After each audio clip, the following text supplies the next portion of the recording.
श्रीमद्भगवद्गीता श्रीमद्भगवद्गीता अथ त्रयोदशोऽध्यायः अथ त्रयोदशोऽध्यायः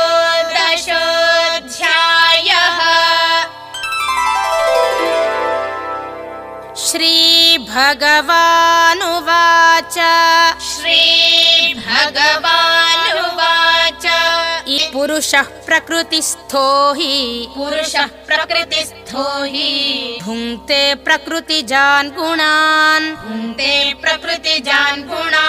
कारणं गुणसङ्गोऽस्य सदसद्यो निजन्मसु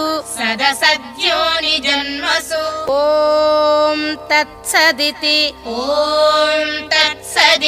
श्रीमद्भगवद्गीतासु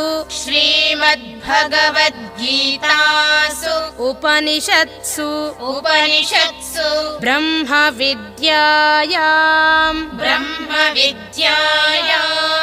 योगशास्त्रे श्रीकृष्णार्जुन संवादे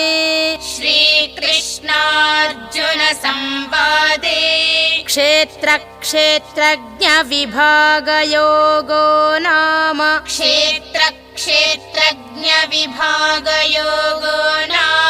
त्रयोदशोऽध्यायः।